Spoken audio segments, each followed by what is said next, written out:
You work so hard. You show up every day. You do what's expected of you. But deep down, you know the truth. One paycheck shouldn't decide how your life turns out. But what if your evenings meant progress? What if your weekends built freedom? What if your laptop became more than just a screen? This isn't about quitting your job. It's about giving yourself options. While others crawl, you start building. Quietly, consistently, and on your own terms. No pressure, no guessing. Just a clear system you can run after work, before work, or whenever life gives you a turn. That's what Goldmine on hustlesafrica.com is for.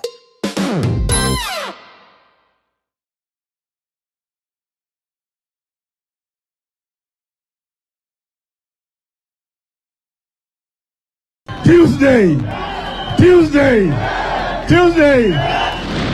Haikuzo makasi ni watafute uongozi pamoja wasitafute. Kweli una maana gani?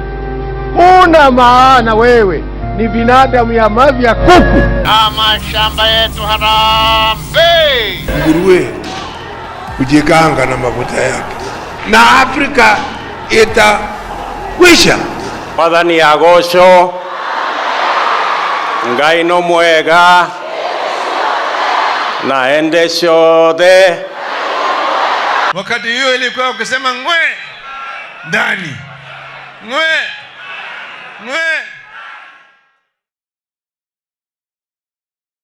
Great to see you. Hello there and welcome to Political Headache Conversation that comes to you live every single day on this particular platform. I'm sitting in for Jagera. I've been sitting in for him for the past 3 days and he's coming back this coming week. I'm so grateful that you take some time and you listen to us every single day. These conversations, I hope, will be conversations that can help us make informed decisions as a country with regards to who we are going to vote for.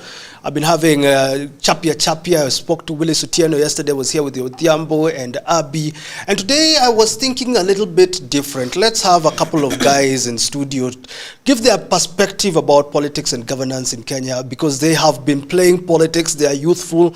Some of them are aspirants. Some of them have been watching what is happening in the country and they're like, you know, we can do so much better. My name is Gerald Kabira. I'm so grateful once again that you take time and listen to us. Let's take a look at political temperatures. But before then, let me tell you who's here with me. I'm here with Ramadan Abdul, very close to me. He's a political analyst. Great to see you. How are you doing today? Thank you so much.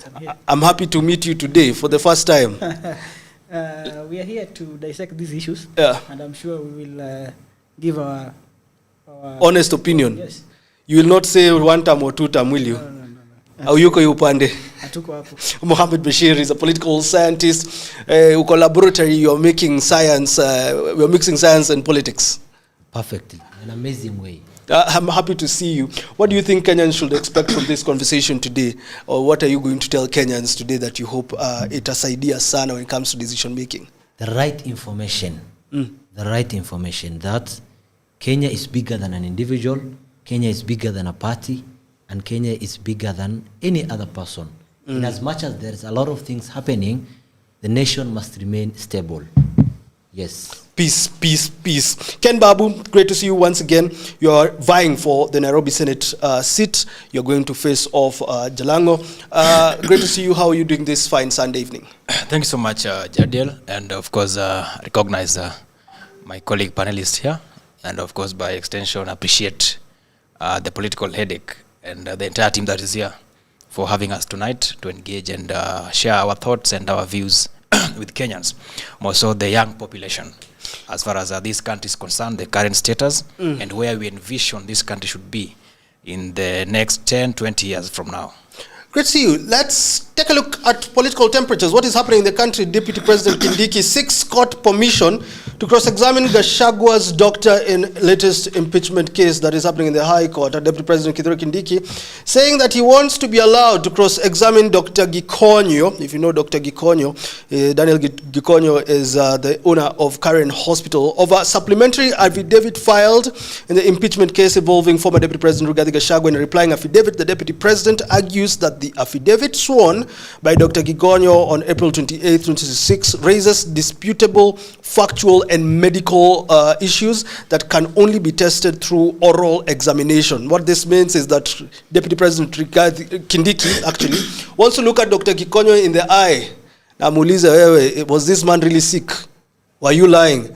And from there, we will know whether Gachagua was actually escaping cross-examination in Senate.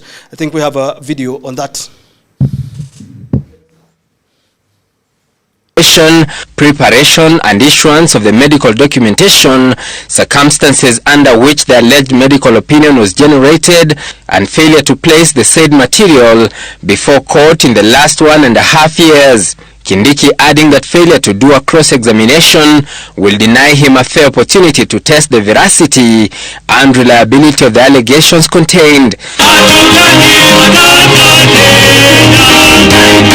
The Deputy President calling on the court to allow his lawyers cross-examine Dr. Gikonyo on the contents of his affidavit sworn on 28th April 2026, the medical records annexed, the circumstances surrounding the preparation, timing, authenticity, accuracy, and prior non-disclosure of the matters. Among the details in the affidavit includes a claim by Dr. Gikonyo that President William Ruto called him inquiring about Gachagua's health on the day he was allegedly taken ill. Gachagua's legal team says their client was denied a fair hearing at the Senate by failing to postpone his impeachment hearing. Gachagua was admitted with severe chest pains on October 17, 2024, the same day he was unable to appear before the Senate for his trial. Justices Eric Ogola, Anthony Mrima, and Frida Mugambi allowed the affidavit, handing the DCP party leader a big sigh of relief as the hearing of his impeachment case enters a crucial stage at the High Court. Well, that is one. Deputy President Kithure Kindiki really wants to look at Dr. Gikonyo in the eye and ask him questions. Remember that time of watching this impeachment case? Everybody's waiting for Gachagua to come. Everyone is waiting for the senators, Sifuna, Cheriot, all of them to come and ask regarding Gachagua these specific questions. But let me start with you, Ken Babu. I've seen you with Rigathi for a while. I've seen you in rallies. Huyu kijana huyo Nairobi anasimama. I've heard Rigathi say that about you. Do you think do you think the doctor could have lied? Was Gachagua sick then? Actually, what you've tried quoting him, the right wordings were, wapi huyo senator wa Nairobi, Ken Babu, mpatieni mic. That tells you where the county is heading to. What do you think about this Kithure Kindiki's affidavit? Let me say this. First, allow me put it on record that Kenyans were all watching. Kenyans were alive to the truth and the realities of that time. And everybody knows that indeed Rigathi Gachagua was admitted at the current hospital. So the details of what happened in the hospital might not have reached us, the wananchi, but we leave it to Dr. Gikonyo, Gachagua's family, Gachagua himself, and any other doctor who was in charge to handling that issue. And that's why when the respondent requested that Dr. Gikonyo be brought to court to actually justify and certify the petition, I think it would be of more importance for that to go through, because like I said, like any other Kenyan, we were not at current hospital and we cannot really talk much about it. But what we can say, and I can say authoritatively, is the fact that Gachagua was ill. And through his lawyers, Paul Muite and the Council of Teams, the likes of Ndegwa Njiru and Jerry Maina, they communicated that their client was not feeling well and requested the Senate to at least halt the process so that we have this process going on when the person being persecuted is on the floor. Unfortunately, now that the final decision had been premeditated, and these people were so much in a hurry to have this thing finished. So, as Kenyan politics would dictate, they proceeded and handed him an impeachment in his absence, which I don't think, and many Kenyans still believe and agree with me, that it was not that urgent. It wasn't. It wasn't that urgent. They could have waited. What if, unfortunately, this fellow died? What would we be saying about? What would we be talking about? What do you think the people from the mountain, because this is their son, would be talking about? What about the supporters who believes in Rigathi Gachagua? What would they be talking about? So in all that happened, Still, Kenyans are asking, was that impeachment so urgent that somebody who has been confirmed to be unwell can still be taken through that process? You know, I'm looking at this replying affidavit, Ramadan. I'm thinking, should the deputy president come to cross-examine Dr. Gikonyo? Is this politics at play? Is this a good move? Why would he want to do it himself, if I'm reading this correctly? Well, personally, I think the deputy president, given that he's the one now in the position that the former president was in, I think for me it is somehow something that they want to like challenge the former deputy president to pull up a status quo or some kind, because there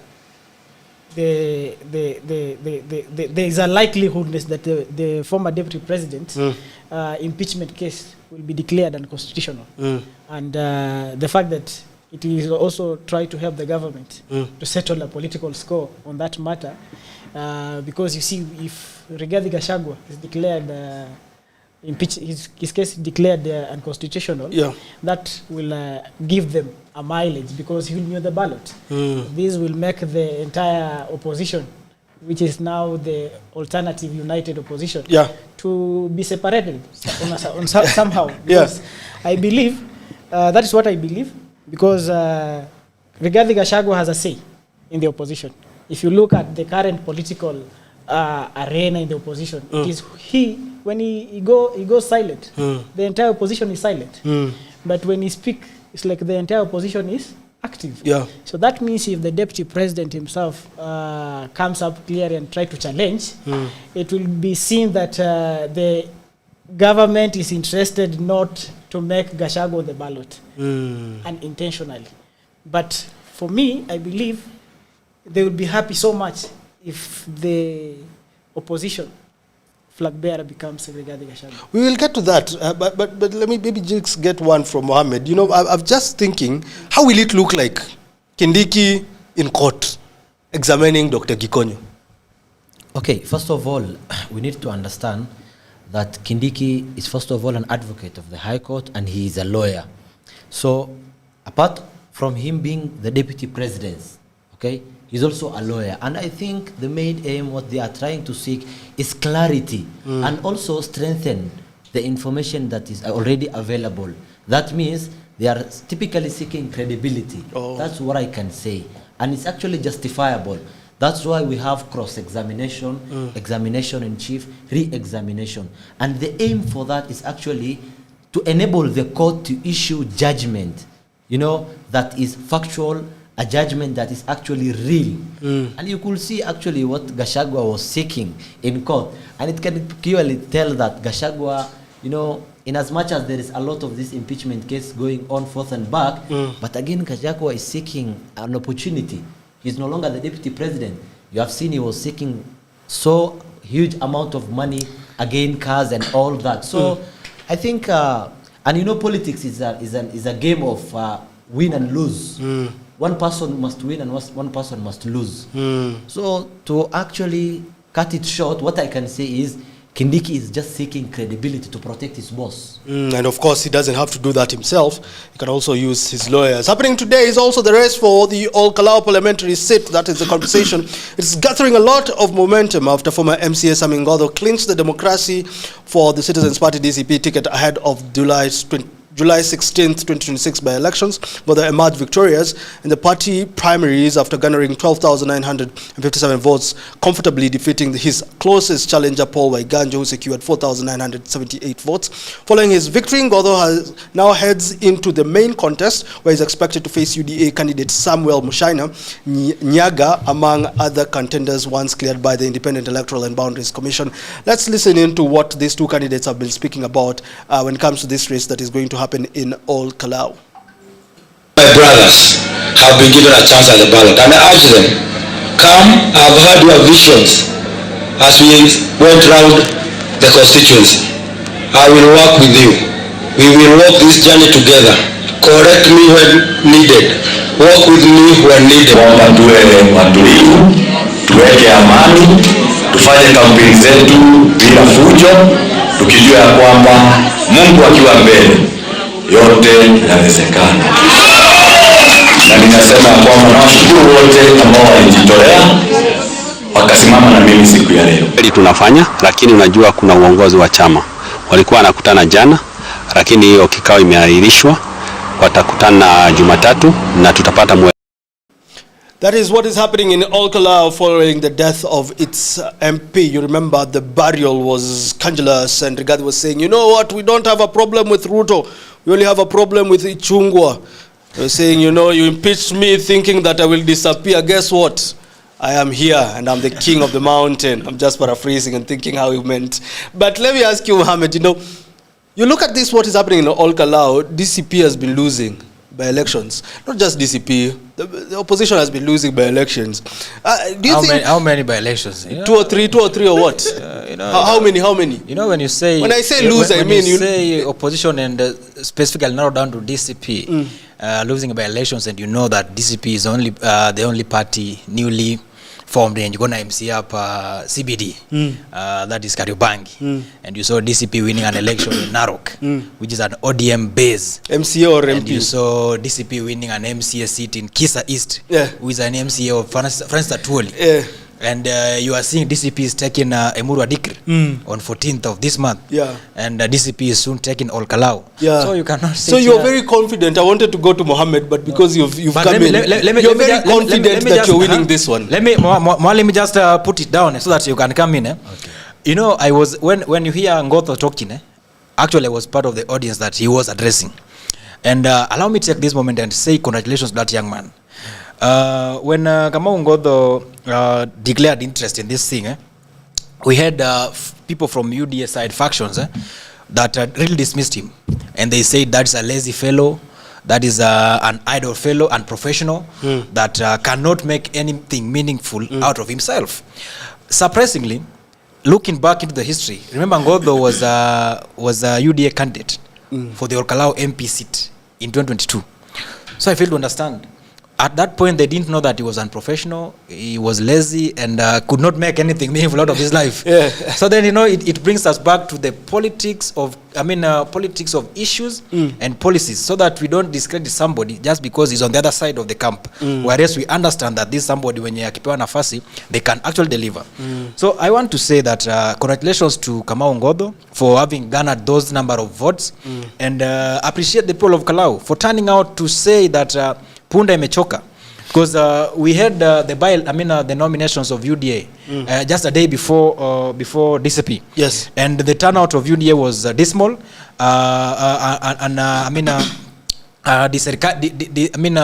not satisfying. And what we saw on Saturday, when DCP now said that we are now going to pick a candidate, people turned out in large numbers. I was an observer there, and I can tell you that the Olkalau people actually confirmed that the D in DCP really stands for democracy. And they really confirmed, they actually confirmed that DCP is the only party in the mountain Kenya today where the people can experience democracy. Hence the name Democracy for Citizens. No, Mohammed, let me just, I'm pulling to something. I want to put to light. You know, Jadiel, I was in Olkalau. It's okay. And you are here. No, so let me give you hard facts. It says that you're excited and these are just primaries. Let me give you hard facts. I'm now giving you hard facts. Let me say, as an observer, I took note of many things. Consulting and listening to people outside the polling station and trying to pick up their mind. One thing that came out clearly is the fact that those people from Olkalau were saying they did not show up yesterday, the day before, on Friday, for the UDA primaries because of very, very many reasons. But amongst the reasons is the disrespectfulness that they've been shown as a people. Let me tell you, Jadiel, and my brothers will agree with me.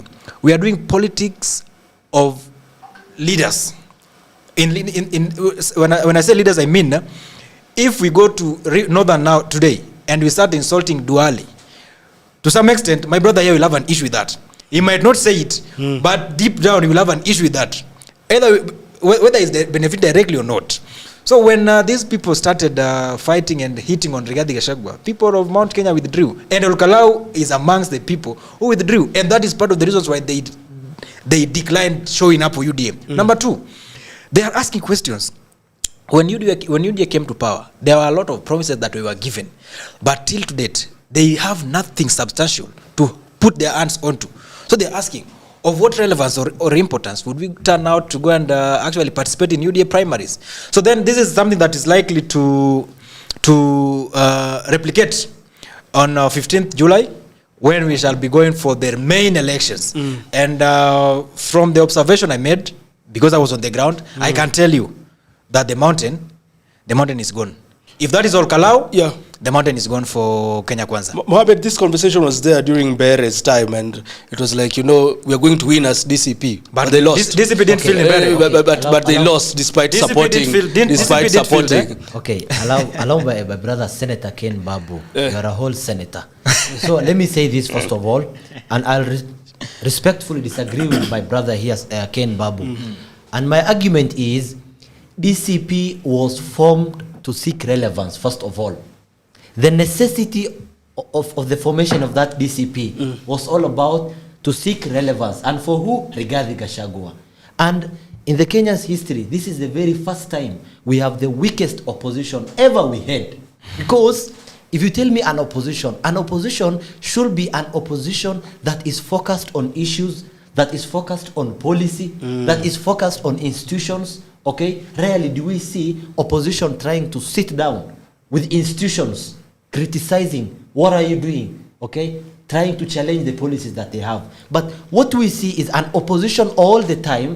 They will assemble, they will come together just to discuss one person, one individual. Do you know that even you are giving points to the president? Because you can't tell me all of you can come in one place, camp, just to discuss about Ruto, in that you are talking about him. It's actually demotivating, and it is so bad. And that's actually killing democracy.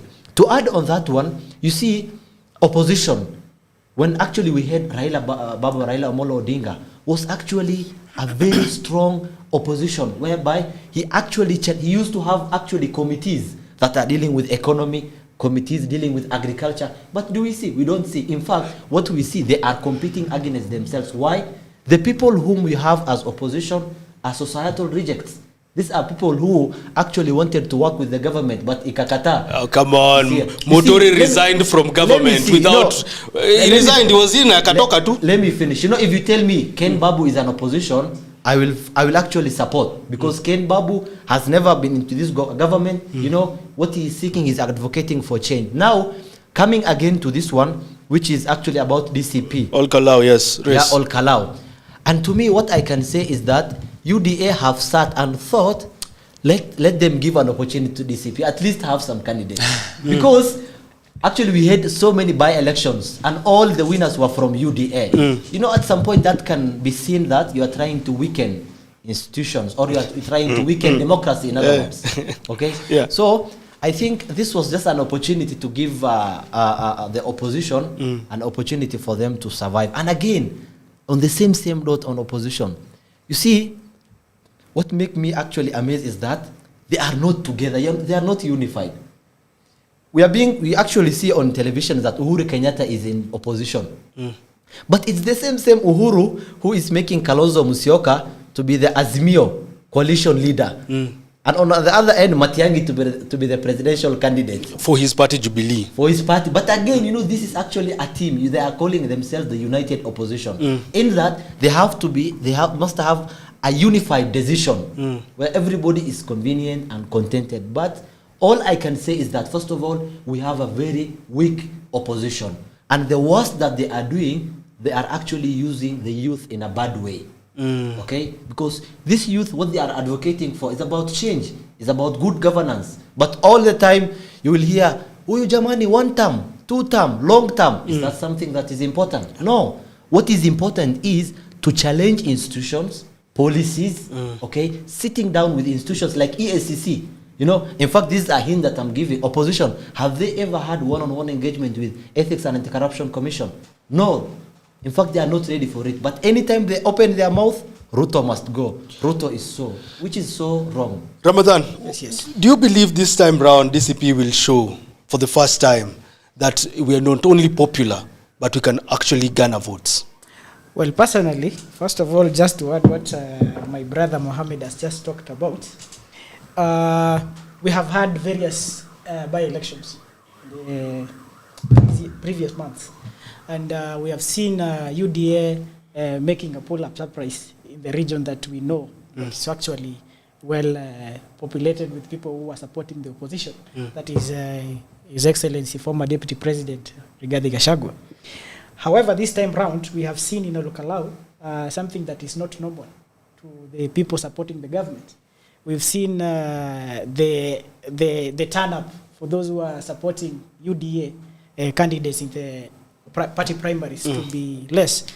So for me, I believe DCP might pull up a surprise to Olukalau elections simply because we are just trying to get back to where Kenya is. The idea of Gen Z will not exist 2027. It will not be there. Because if you look at how the Gen Z themselves are also rearranging themselves, apart from Ken Babu is here, given that he comes from a region that we know has been supporting the opposition for many years. But today he's supporting Rigathi G, who is on the mountain. We can say he's a civilized Gen Z. We can say he's a civilized Gen Z. However, to me, I believe, come 2027, DCP will gather many MP seats in the mountain, but that will not work in Nyanza or Coast or Northeastern. So when it comes to Olukalau, you believe this one? I believe this time DCP is taking this time DCP it will take it. However, I also challenge them that because we have seen what happened in Mbeere, and the opposition guys, they fronted candidate that belonged to the party that was formed by the former speaker or the former cabinet secretary, Justin Muturi, and UDA won that seat. But this time, I believe with the statistics and the data that are already there, I believe that this time round DCP will take that Olukalau seat. Maybe Jadiel, that is my analysis. let me just chip in slightly Yeah. and just put some clarity to play and say that I agree with what my brother said. Statistically, DCP stands the chance to take Emuru Adikri. And that will be confirmed. Let me just land. You will give us your point of view so that we agree or disagree. No. That can be confirmed based on the ground and what's happening. 2, DCP will take Olukalau very early in the morning. That one is confirmed. It is done and dusted. And on the issue of dealing with the institutions, we in the opposition, we've been very critical and clear on things that are urgent. Number 1, issues around misuse of firearms and police brutality. We've had sessions with Inspector General of Police, Mr. Douglas Kanja, at least thrice. And we've had very, very many issues discussed, and the police have responded positively, you can say so. We had our primaries in Olukalau, and we didn't experience any altercation or chaos between the police and the citizenry. Not that they were not there. They were there in lorries. But their main responsibility was to offer security and provide guidance to where and how to operate, interact with the citizens. So I would say that these things are coming out to play because of the engagement we've had with Inspector General directly, back to back, just reminding him and his office of the responsibility that he has as far as that office is concerned. If you listen to Rigathi Gachagua talk, and recently when we were celebrating just the day after Labor Day, if you listen to Rigathi Gachagua talk about the payslip, if you listen to Rigathi Gachagua talk about the Pangani bus man, I mean that person who is in what do you call it, pale chini, ile stage ya pale chini, anataka kwenda nyumbani sahi. That person lives from table to mouth, hand to mouth. If you listen to Rigathi Gachagua lay out his clerical agenda as far as the payslip restoration is concerned, it begs to understand that this country needs renaissance. And those are the conversations we are pushing. If you look at issue around employment and education, we are very clear on our mind. We need to have an education system where students, parents, and teachers can understand the system. What we have today, even the teachers don't know what they are teaching. The parents don't know what their children are learning. The children themselves do not know what they are learning. You get that? And we in the opposition are very clear in our minds that we must restructure the CBE.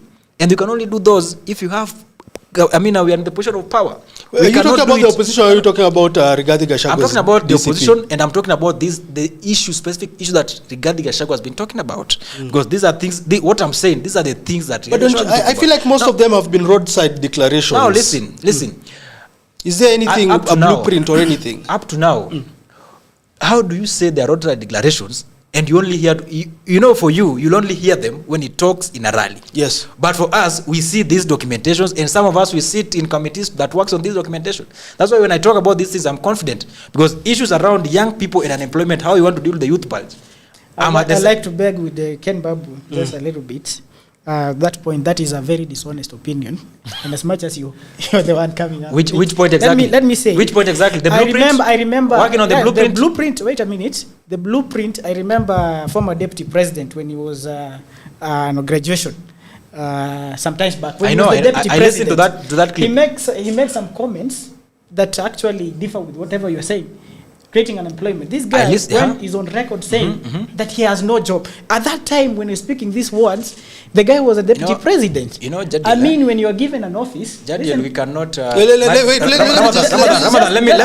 me just cut you short because he's comparing two different. We haven't even heard what he's saying. But he's talking about a clip. Let him finish. He's mentioned a clip that I'm saying that I you know it. I don't know it. I listened to the clip. I'm saying, what did he say? Let me say what. Give us the exact words then. The guy said, "May I assist you?" Let me see. That's why he said. He said, "Let me not cheat you guys that we have jobs for you."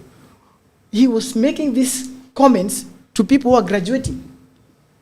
I mean, this guy was a deputy president. Fine. At the time, he could just come and say, we have this for you. Not we don't have anything for you. Because the education system that we have been, even Ken Babu here, he is my learned friend. I am sure when he was growing up, before we met in this town, because we met in this town, we know every corner of this town. I know Ken Babu had a dream job.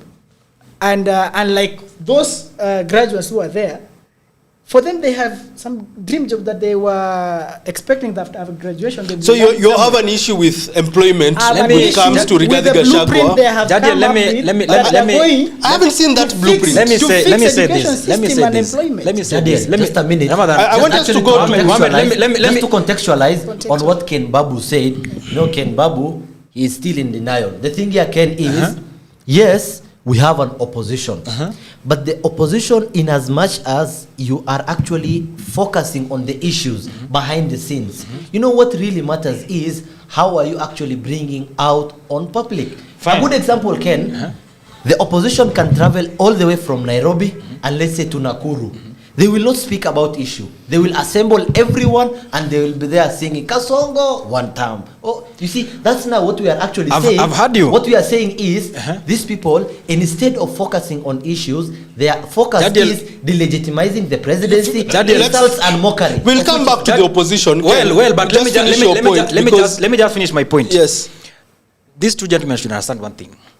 You see, the same way we criticize the implementation program of Kasongo's Hustler Fund, Hustler, whatever, the bottom up. We in the opposition do not sit in those cabinet meetings where they decide this is what we are going to do and this is what we're not going to do. If today a government employee or a government apologist comes here and tells us that we are planning to do this, I cannot say that you are not planning to do it. I would just say, okay, you are planning. When are you going to do it? If I sit here and say that on the issues of education, employment, and payslip restoration, we are very clear in our mind and we are working on a blueprint. We are in the opposition. We must have a manifesto. Manifesto does not mean that, like you mentioned, you hear Rigathi Gachagua talking about these things on the road show. Where else do you want to hear him talking about them? It's on the road show, and those are not road shows, those are our rallies and media interviews.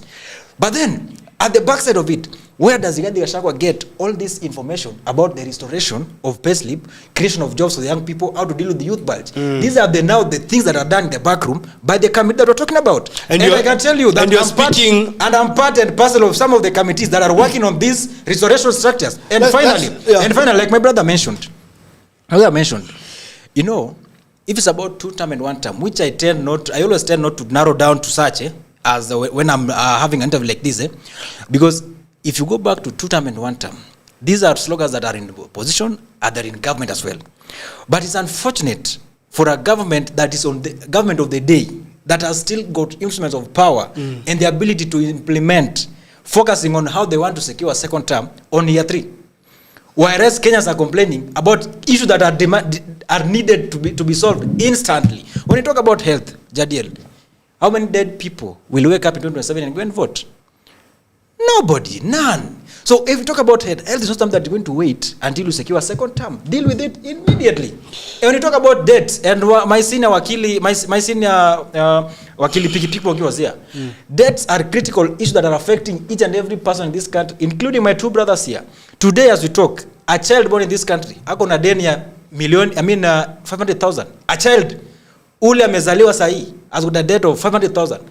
Ask yourself, how old are you? And multiply that by 500,000. We'll come back to that because I haven't had anyone in the opposition speaking about that. Immediately. Kalonzo to Ruto, your attempts to divide opposition will fail. This is Kalonzo Musyoka today. Wiper Patriotic Front Party leader Kalonzo Musyoka has hit out once again at President William Ruto for lacking options and strategies for his re-election. According to Kalonzo, he says that if President Ruto is banking on dividing the opposition to get more supporters in his fold, he will be disappointed as the opposition has vowed to stick together.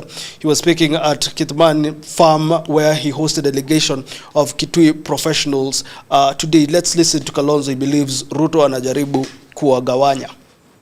That William Ruto is relying on dividing the opposition, the alternative government. That's the only strategy. Ile advice amepatiwa ni scenario 1. Weka kila bidii, hakikishe Kalonzo anasimama peke yake, Rigiji peke yake, Matiang'i peke yake, nani peke yake. Scenario number 2, enda mulima tena. That's why jamaa naenda Nyahururu wakaongea ile maneno barabara ya kilomita 60, 4 billion barabara. Oye mbaya. Scenario number 3, united alternative government. If they remain united, Mr. President, pack and go. The alternative is very clear, and that is what we are working on. Atulali under scenario number 3. Kalonzo says if they remain united, what are the chances that they don't remain united as the united opposition? The chances that these guys will separate is almost 90%. They will not work together. Ken Babu is on record telling us that Rigathi will be on ballot as the presidential candidate of the DCP party. Of DCP party, and they are all together in the alternative united opposition. Yeah. So these guys, for me, this is what I would like to advise the opposition. Please advise us. Number 1, given that right now you guys don't have an agenda for this country, because the agenda, as my brother said, of course, and let me give a brief history of this country. From 2007, after post-election violence, we had what we call the National Accord and Reconciliation Act that was brought into light to form the Grand Coalition Government, right? And we had a blueprint called the Vision 2030. And we had Mwai Kibaki doing some economic revolution in this country, which we enjoy today. 2013, when Uhuru Kenyatta and William Ruto took power, they came up with the Big Four agenda. This is something that I have repeated in so many places. After 2013 to 2017, we went into the BBI 2022. From 2022, we had what we call the bottom-up economic approach, which again, in 2024, we shifted from the bottom-up economic approach now to what? To the NADCO report, bringing in the broad-based government. I'm surprised that even 10-point wait agenda. a minute. 10-point agenda. The 10-point agenda that even Sifuna is among the people who signed that document, right?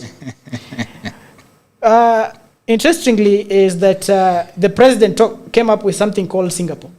I heard somebody called Carol Onyango say that this country will end up in Singapore with this Timboroa, and I can say that confidently, that as long as the opposition that we have today does not have an agenda, this country is heading to Timboroa. We are moving like a headless chicken. We don't have even a direction in this country. So for me, I'll ask the opposition. Is that the opposition's role or government? The role of the opposition, wait a minute. The role of the opposition is to keep the government in check, right? As we are talking today, the opposition's role today is to chant one time. No, I'm just asking if we head to Timboroa, we blame it on opposition. Of course, it is a democratic country. If we have a government of the day, and we have seen some, because let me tell you, from 2024 to today, this country is talking about politics. This government has not been given time to work. After 2024, after the impeachment of the former deputy president, we started shouting one term. You see, this one term has no, even if today the president decided to build roads, the way he has done, the affordable housing program, SHA, you see, which is working, of course, which is working. You know, Ken Babu, you have not used SHA. Have you go to test SHA yourself? Maybe I've not used my doctor. Yeah, now that you're my doctor, maybe I've not used. He has not go to test whether SHA is working or not. I also say, this confirmed maybe Ken Babu, you are a consumer of propaganda. I will request you today. No, it's okay.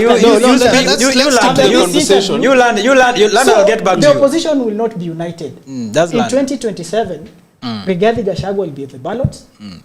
Kalonzo Musyoka will be the ballot, because for me, I don't believe that if Rigathi Gachagua will be cleared that he can vie, that the impeachment against him was unconstitutional. The guy has 3 or 4 million votes from Mount Kenya, when Kalonzo himself has around 800,000 votes, or we'll say 1 million. Let me go to Mohammed, because I'm seeing Dan Derrick has given me a question. Just a second. Dan Derrick has asked this question, which I find very interesting. Thank you for putting it. The question should be, is Ruto trying to disunite the opposition, or the opposition itself doesn't understand how to become united? Because why is Kalonzo complaining on a podium about unity? Si uendelee tu na kazi yako, wache Ruto he tries his own things. Thank you. To answer your question, you know there is answering question and there is responding to question. So I want to answer your question. Yes, opposition will not be united because of 2 reasons. Number 1, formation, and number 2, structure. Formation, let me come to formation. See the composition of the opposition. How were they formed? In the beginning, were these people that were under maybe a coalition or a political party? Okay, number 1, they were not. Number 2, were these people, were they actually people that actually had the same alignment, the same mission, and the same vision? No. A good example, Kalonzo and Rigathi Gachagua, these were people that could not see eye to eye when we were beginning 2022 general elections, you see. So the formation itself actually is structured in a manner that it cannot accommodate them all on one table. And if it happens, then it will be through circumstance. Okay, so that's now what we say, that what has brought them on that table is necessity. And the necessity is fighting against Ruto. So we say their formation is all about necessity, and necessity is the mother of all invention. Now, come to this other context. You see, Ruto is actually a political master. Okay, this is someone who actually got that presidency through struggle. He was not inherited, he didn't inherit it, and it was not through legacy, but he fought for it. That's why we are in a new political era. So this new political era has actually enabled some people to live in denial, in that they are unable to accept that Ruto is the president. Someone like Matiang'i, he can never admit. Someone that he demeaned to, he did actually all the things that he did, is now the president. So the formation itself cannot accommodate. And on top of that formation, they have gotten someone who can actually divide them easily. Because, you know, Niccolo Machiavelli, when he talked about, there is a book he authored, The Prince, and he was actually talking about the principalities and the Republican. And when he was talking about that book, he's clearly explaining that politics is all about strategy and not morality. Let me ask you this. Now, to come now to the structure. Yes.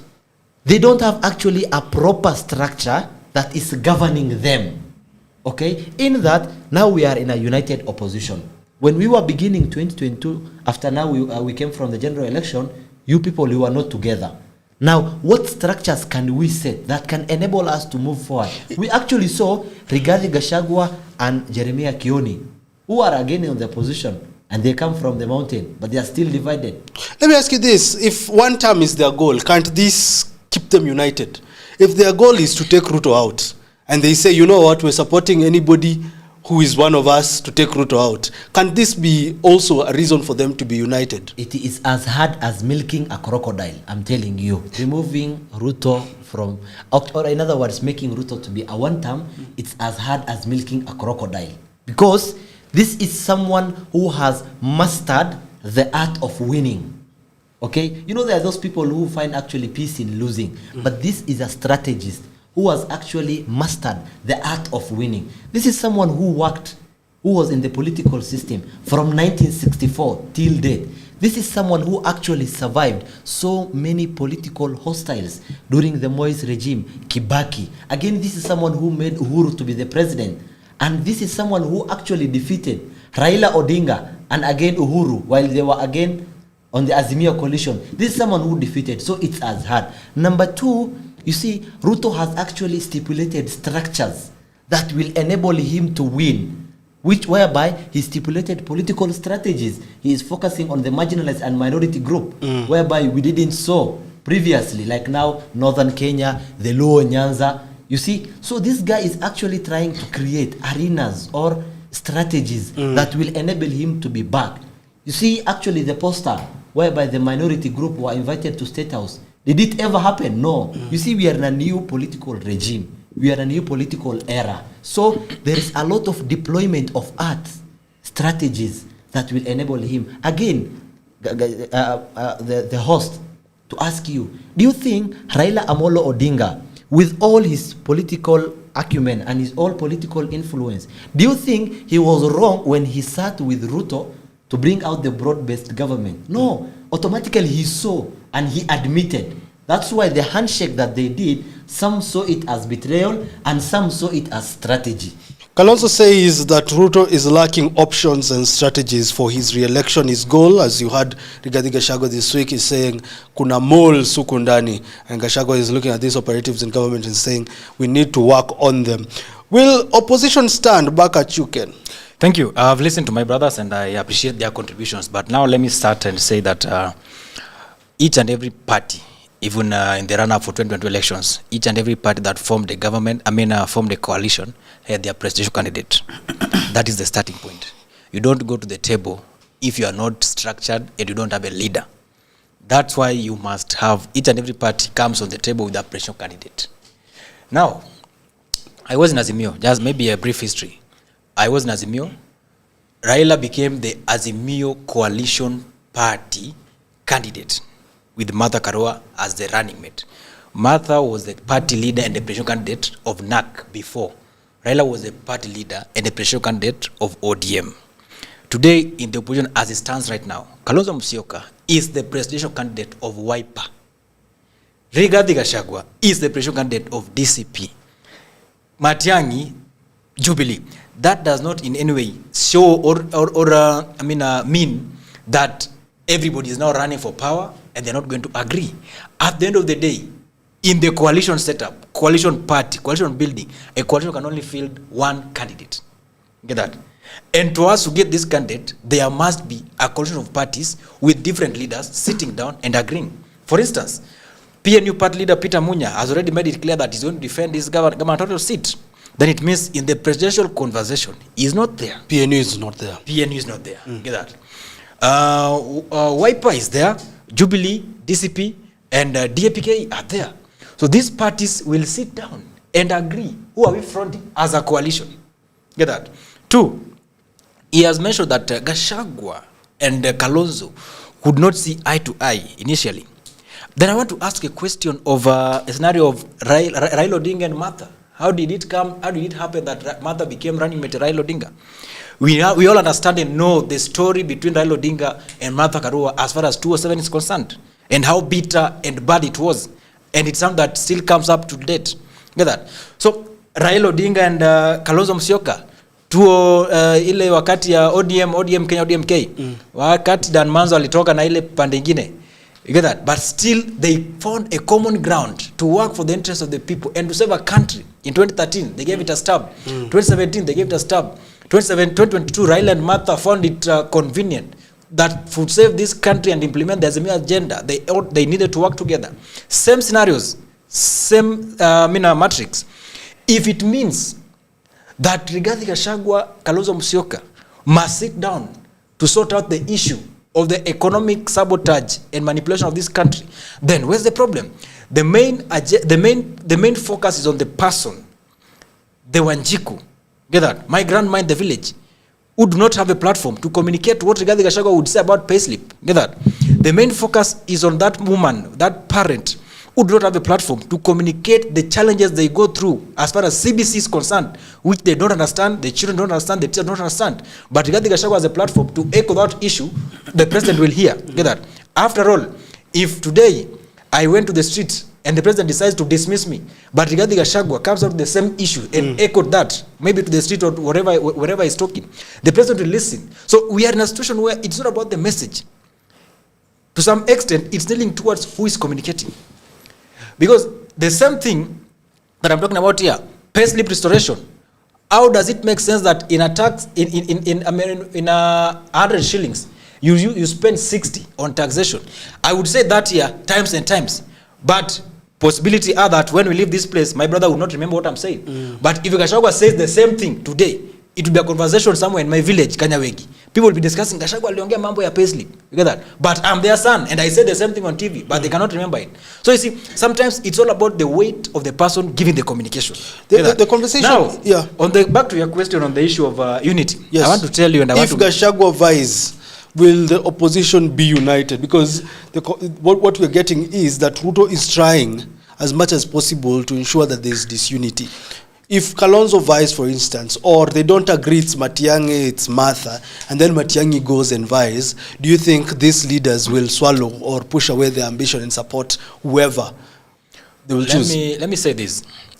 Up to where we have arrived today, the common unifying factor in the entire opposition, and let me say first that the opposition is not only Rigathi Gachagua, Kalonzo, Martha Karua, Eugene Wamalwa, and the principles you're mentioning. The opposition is broad and include people, some of them do not even own political power, but they have a say. Because at the end of the day, they are the ones who are going to cast and vote. Now, the common agenda today is to restore the dignity of this country.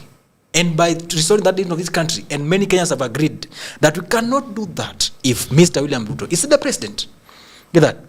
So, even if Rigathi Gachagua is going to vie, or Kalonzo is going to vie, provided that, even if it is Sifuna that is running, provided that all of them sits down and agrees that our common goal first is to eliminate the dragon ahead of us, that is William Ruto, then we have to sit down and support whoever it is that can help us do away with this guy.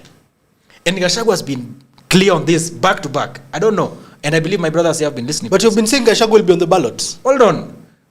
I think I'm not mincing my words. I've said, if it means that it's Gachagua on the ballot that will help us take Ruto home, then the other principles will not have no alternative but to back that and help us send this guy home. If it is Kalonzo, and they sit down and agree that it's Kalonzo that can help us take this guy, it is Kalonzo that the people will listen to, it is Kalonzo that will be sellable, hello, that is the person they will sit down and agree. Like I said, the opposition is not just the principles. Consultations are happening deep down to the roots. People of Kanyawegi would want to know, what is our stake in the opposition? Get that? And what is who is the candidate? They say, okay, Gachagua is the candidate. And then they also have the right to get their feedback on the table that this is the candidate you've chosen, but for us, this does not work for us. We want Sifuna, we want Kalonzo, we want Rigathi. You get that? So then consultations are processes that are ongoing.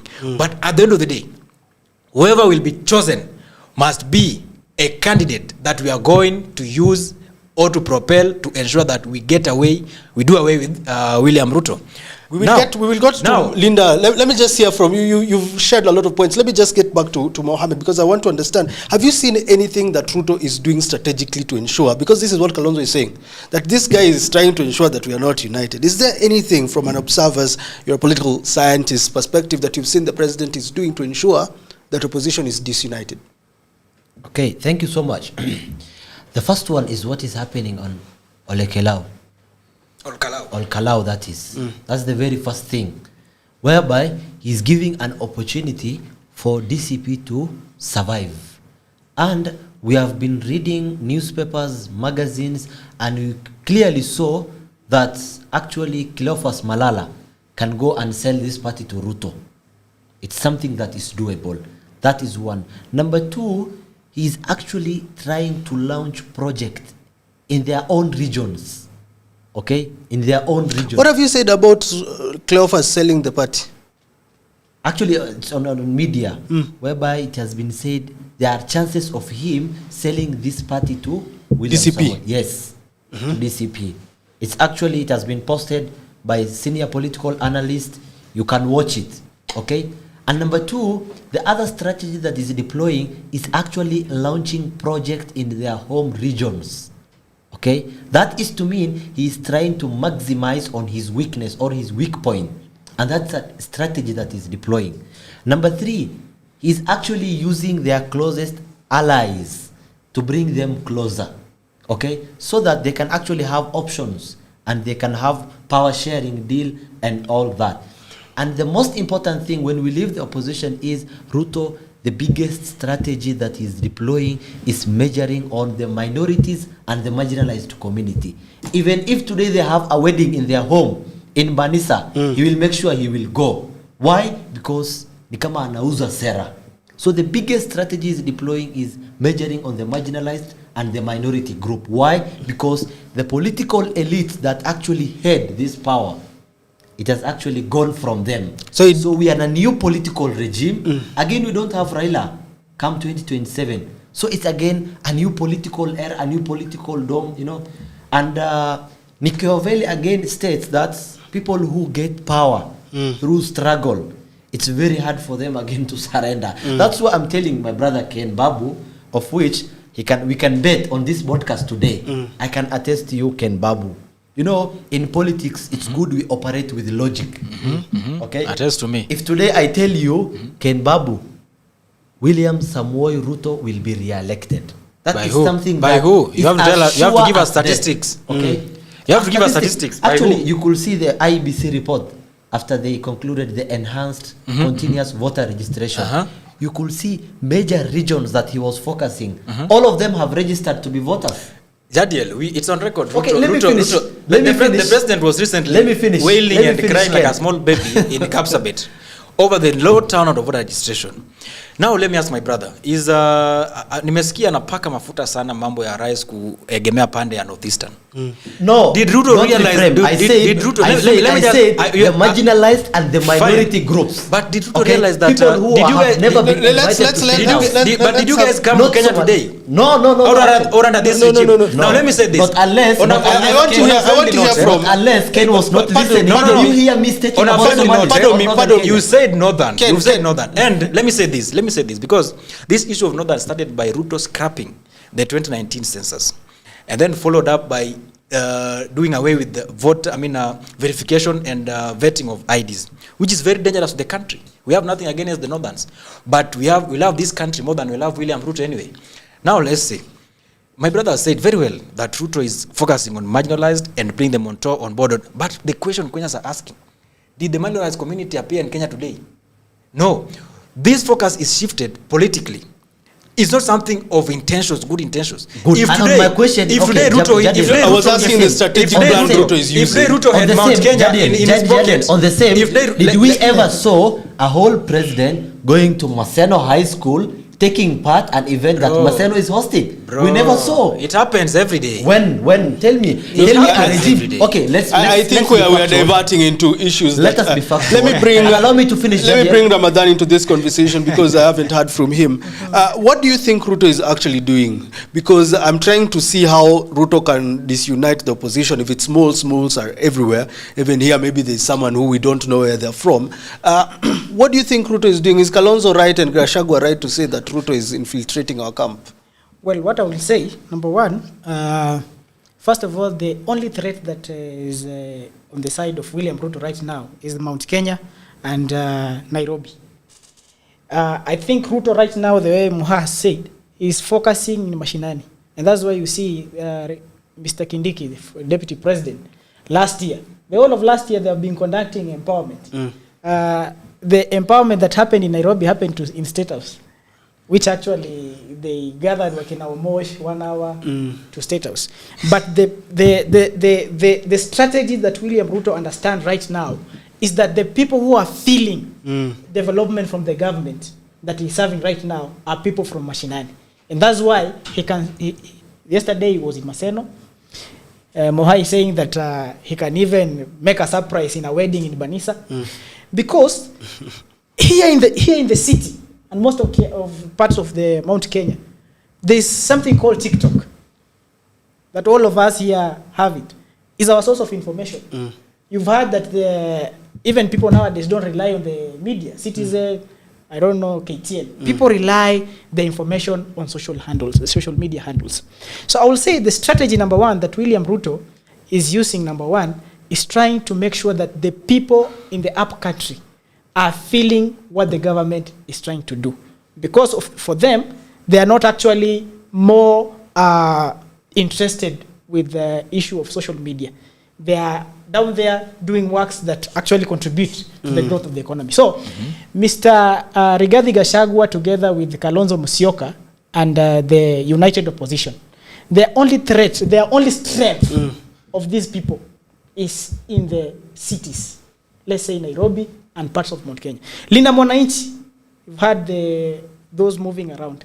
And the other day you saw former deputy president was around somewhere in Kajiado, where he was asking people or telling residents there that actually they will unite. And once they mentioned Sifuna, people started celebrating. Do you know why? Most of those people have never met Sifuna, or they have never seen Sifuna. They have seen Sifuna on TikTok.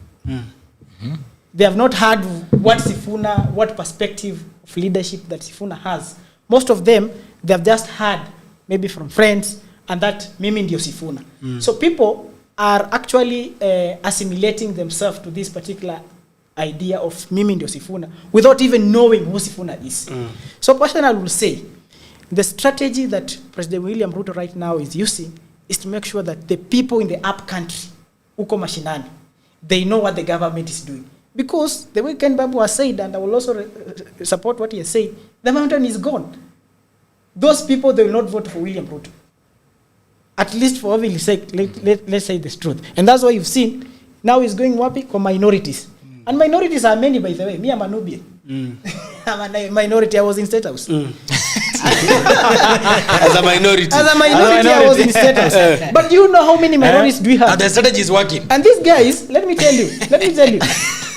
The strategy is working, yeah? These minorities actually hizi kura zikijazwa pole pole zitajaa. And that's why you saw Oscar Sudi, and as much as people disguise his wisdom, the guy has wisdom. You know, there's a difference between knowledge and wisdom.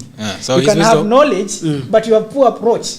You need we need wisdom to know how to approach things. So I will tell you, Ken Babu, for free, that William Ruto will get a second term. And these are my supporting comments. Ken, let me support my comments. Yes. The reason as to why this guy will get a second term is because you guys, you are overhyped. You are excited by the hype that is happening online. If you guys decide to go on the ground, mambo ni different. Okay. Easy stories are kushangiliwa online. They're not actually reflecting the true figures on the ground.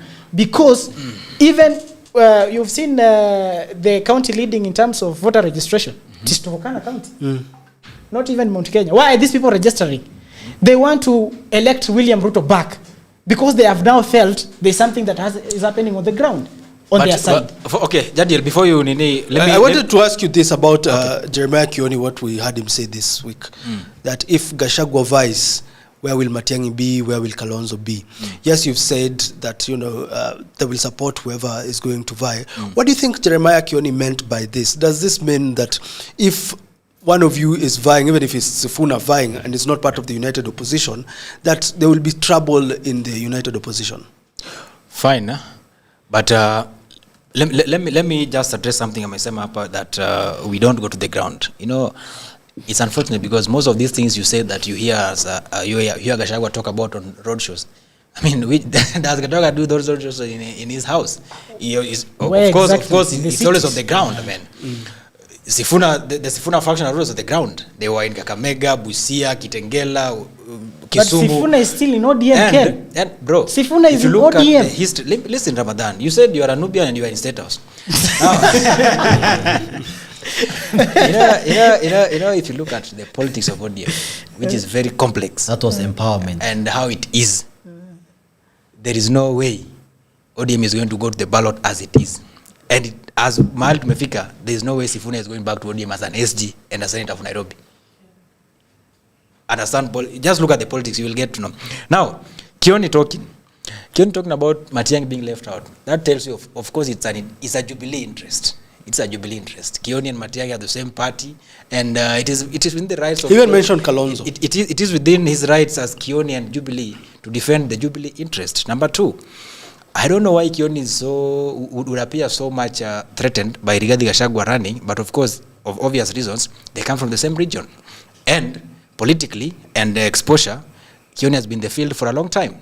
Rigathi Gachagua was a one-time MP in 2017, 2022, and then became a deputy president. Kioni has been around and even became the running mate Mudavadi, and ended up not voting for Mudavadi anyway in Daragwa. So in terms of experience and exposure, to some extent, he feels like he's a senior to Rigathi Gachagua, but still cannot comprehend and agree with the fact that Rigathi Gachagua has taken over the mountain and is running away with it. Cannot comprehend and agree. So him complaining, it's common. It's common for an elder child to complain when they see their younger siblings making more progress, and they believe that they are the ones who should be making that progress. So for him, that is the name. So the united opposition will stand. I want to say, and I want to make it clear here. You know, Mimi, I'm not a propagandist, and I'm not talking from a point of an outsider. Bro, sitting here, I sit here as the chairman of the young people in the united opposition. Then it means I'm in the neck of the united opposition. I sit there. When Mikusa Kitui wants to give a communication as the executive director of UN, united opposition, I have to be consulted. Because we have to agree. How will that land on the young people? And how will the young people respond to that communication? Kalonzo Musyoka not just wake up and convene people at SKM Center. I have to be invited, and I have to be part of that. If you look at the press that we've done, I was even the one reading some pressers recently on behalf of the entire opposition. Now alikuwa amesoma nyuma yangu. That tells you that most of these things are not done without my involvement, without my knowledge and the knowledge of the young people. So when I sit here and tell you that we have a blueprint and we're working on how to deal with the youth bulge, we believe you. Youth unemployment and police brutality. You should believe me. The same way you believe a hippopotamus coming from the river. From the river. Yeah. They're telling you that crocodile is sick. So that is the position. The united opposition, as of now, is united at the joint. Mohamed, what do you think about Linda Mwananchi? Sifuna is coming up strong, and guys are saying Sifuna needs to support the united opposition, or vice versa. The united opposition needs to support Sifuna. If they do not unite, Ruto will win. What do you think about that? Okay, I think it's a good start, but the person who is strengthening Sifuna is not Sifuna himself, but rather Babu Owino. And the reason as to why I'm saying so, Sifuna is not known to many people. And Sifuna has actually gotten relevance when he was given the Secretary General of ODM by Baba. Okay, so the person who is strengthening Linda Mwananchi is Babu Owino. And these are young people. To me, I subscribe to their philosophy, which is they are doing the actual work of opposition, going around, engaging the young people, trying to listen and all that. And I think Sifuna is doing so because he's protecting his political mission. Because, you see, Sifuna was never in government. That's why even when they were signing the NADCO report, that day when now Sifuna was reading the 10-point agenda, he was actually repeating several times that I, as the Secretary General, I'm doing this because of the position that I hold. Okay, because the moment he could attempt to profile himself to be in government, then he will have lost so many votes and so many relevance. And you know, political sociology shapes the perspective of people. See, so on the Linda Mwananchi, my comment is, number one, they are doing good job because they are engaging and they are listening the ground. Number two, these are people, yes. In fact, you people, the united opposition, they should not join the Linda Mwananchi because they are going to tamper with them. You see, because Sifuna and his acolytes, these are people who Actually, some of them have elective positions. They are in government. Okay? In as much as they do, they are doing their work. Sifuna is a senator, and the role of senator is to do oversight, to do public participation and all that. Same to Babu Owino. So these are people who are doing actual work. They are strengthening institutions, unlike the opposition. So to me, if this united opposition, this societal rejects, political rejects, if they join the Linda Mwananchi, they will tamper. That's why I said, to me, in fact, that united opposition, I only recognize Babu. So speaking strategy, you mean united opposition to vie separately from the Linda Mwananchi? No, Linda Mwananchi now, they are doing public consensus. I'm asking, where should they be? Should they be on the ballot, Sifuna for president? Okay, for that one, what I can say is... If they all want Ruto out, because that is their whole interest, okay. United Opposition and Linda Mwananchi, they're saying one term. Sifuna won't make it, but Babu will. So you're telling Babu atoke governor and the president? No, if at all Linda Mwananchi wants to endorse a presidency, chances of Sifuna making it is very low, politically speaking. But chances of Babu making it is very high. I'm confused, Ramadan. What are we saying here? We're saying that, according to Mohammed, that Sifuna should not vie for presidency, he will lose. If Linda Mwananchi is to front someone, it should be Babu. Mohammed is saying that. But he's also saying, you guys don't join the united opposition if you want Ruto out. That is the truth. But again, I'll differ with Mohammed in terms of Sifuna and Babu. You see, let me tell you something, Jadil, that most of us here will agree. That in as much as people are today blaming the president, you see, Babu is a legislator, is a member of parliament. Sifuna is a senator. His primary role is oversight, right? Babu Owino right now controls, in 5 years, the CDF money through his management is around 850 million Kenyan shillings. And this is what I will also tell my fellow Kenyans and my fellow young people, that we have not yet understood what are the roles of these guys. Because if Sifuna today wants to be the president, he must tell us what he has done in terms of oversight. Babu Owino, he should tell us what he has done in terms of oversight. These guys, when they come to us, they will tell us that they have built roads, they have given bursary, but I will tell you that is a role that belongs to the executive and to the county governments. So for me, I believe if Linda Mwananchi today decide to vie, then the entire united opposition will be distracted. Because as we stand, Babu is here. They have been very vibrant, of course. But we have seen those events that have been organized by Linda Mwananchi. They have been very powerful. But I have not seen my friend Ken Babu there. But I would like to say that they have been so vibrant across the country. So if today Linda Mwananchi joins the opposition on a ground that maybe Sifuna deputize somebody, it will be a threat to the president. Or if Sifuna is a flag bearer, it will be a threat to the president. Babu Owino, for me, is a good guy, is a good leader, what he has done in Embakasi East. But him going for governor today will ruin his entire political career. Why so? Because you've seen Nairobi is unmanageable. Nairobi is one of the counties that should not have a governor. Nairobi should be given to somebody.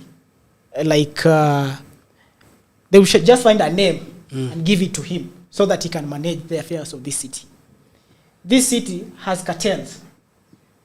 We've seen Mr. Mike Sonko. He was a good governor. He was giving water in the ghettos. But what happened is that this guy was impeached. Babu Owino, I want to assure you, Jadiel, if 2027 Babu Owino will be elected, we will not have Babu Owino as a governor in 2029. He has said that he will collect or gather people across Nairobi County to go and march to where cartels are. I want to tell my friend Babu Owino where you are, my brother. You are a good guy. So those who are advising you to go for that seat, they're actually trying to erase your political area. And, you know, if you see what Mike Sonko is doing, Mike Sonko is actually helping the people in the society. But right now he has decided to go and side to help people through his political party because he cannot vie to be a governor. So if Babu Wino tries in 2027 to vie for governor, bet me, 2029, he will be impeached. Even with the sitting president, whether they will be in the united opposition or will it be under the Ruto's government. How open are your arms to embrace Sifuna as the united opposition and Babu? Because yesterday I was here with a lady called Abby and she was saying they will not look for the united opposition. It's the united opposition that needs to look for Sifuna. Abigail. Yes. What do you think about that? Do you believe that you can work with Sifuna, and are you willing to put him as your deputy or your flag bearer if we get to that position when we look at the state of politics now? Thank you, Jadiel. And I'm just getting fun on what my brother said, that Babu said what? He's going to gather Nairobians and march to where cartels are. That's what he said. That is interesting. That was his saying. So, Jadiel, I would say this. We are open to engage the Sifuna faction. And I want to tell you, listening to Sifuna talk, Sifuna is not going to run as a Nairobi senator first. Let's get done with that. Listening to him talk. And I want to say that me, I've had a conversation with him. I've talked to him. I've listened to what he's saying and the direction of his conversation.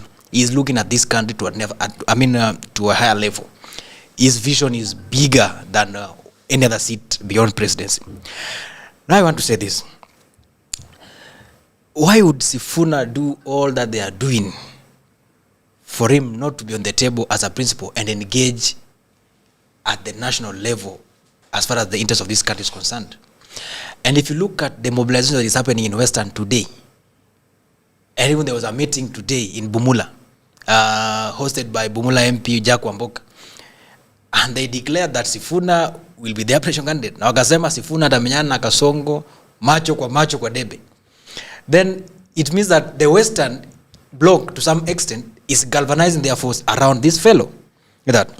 Now then it means, if they are galvanizing themselves around this fellow, and their agenda is to take Ruto home, and doing the opposition, our agenda is also to take Ruto home. And we are very certain that if we go an opposite way, Ruto atapitia hapo katikati. Oh, you're certain? It is certain. If Sifuna filled their side and we filled our side, Ruto atapitia hapa with a small margin, atakuwa rais tena. We'll experience 92 scenario where Jaramogi ran, Matiba ran, and all those people ran, and Moi akashinda na 34%. Akakuwa rais. Less than 5 million votes alikuwa president. Now, Sifuna coming to opposition, I want to tell you that anybody in the opposition, anybody, Moaso, Rigathi Gachagua, or Kalonzo Musyoka, deputized by Sifuna, it's a done deal for William Ruto. It's a done deal for William Ruto. Rigathi Gachagua, deputized by Sifuna, done deal for William Ruto. Kalonzo Musyoka, deputized by Sifuna, done deal for William Ruto. 2 reasons. Rigathi Gachagua has a block that we cannot ignore. And I heard your friend Abby here saying that them as the mountain, they have decided that they don't have presidency. They don't want presidency. I agree with Abby is a Mountaineer. But I also engage with Mountaineers.